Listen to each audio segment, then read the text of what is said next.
One day সিরিজের প্রাপ্তি টি-20 সিরিজে এসে হলো ম্লান। প্রথম ম্যাচের পর দ্বিতীয় ম্যাচেও আইরিশ নারীদের কাছে হারল বাংলাদেশের মেয়েরা। আশার আলো জাগিয়েও বেলা শেষে ৪৭ রানের হার নিয়ে সিরিজ হাতছাড়া করল বাংলাদেশ। এক ম্যাচ হাতে রেখে ২-০ ব্যবধানে টি-20 শিরোপা নিশ্চিত করল সফরকারী দল।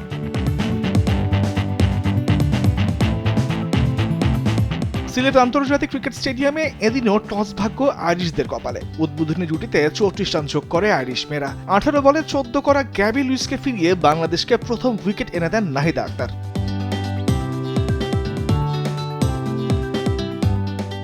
আর এক ওপেনার অ্যামি হান্টার ২৩ বলে ২৩ রান করে জান্নাতুল ফেরদৌসের বলে ফেরেন সাজঘরে।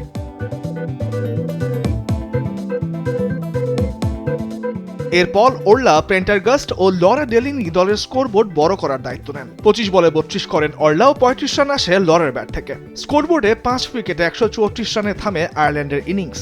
৪ ওভারে ২০ রান দিয়ে ২ উইকেট নেন নাহিদা।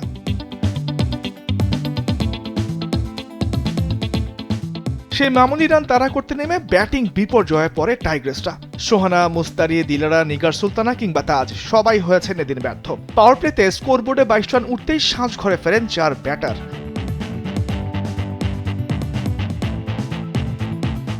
এরপর স্বর্ণা আক্তারের সঙ্গে ৪৮ রানের জুটি গড়েন শারমিন আক্তার সুপ্তা। তাদের জুটি স্বপ্ন দেখা ছিল বাংলাদেশকে, তবে ব্যক্তিগত ২০ রানে স্বর্ণা সাজ ঘরে ফিরলে তাসের ঘরের মতো ভেঙে পড়ে টাইগ্রেসদের ইনিংস।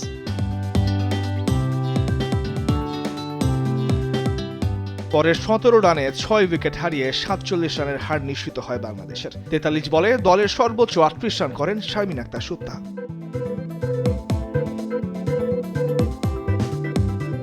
তামিমুর রহমান, স্পোর্টস ডেস্ক, দেশ টিভি।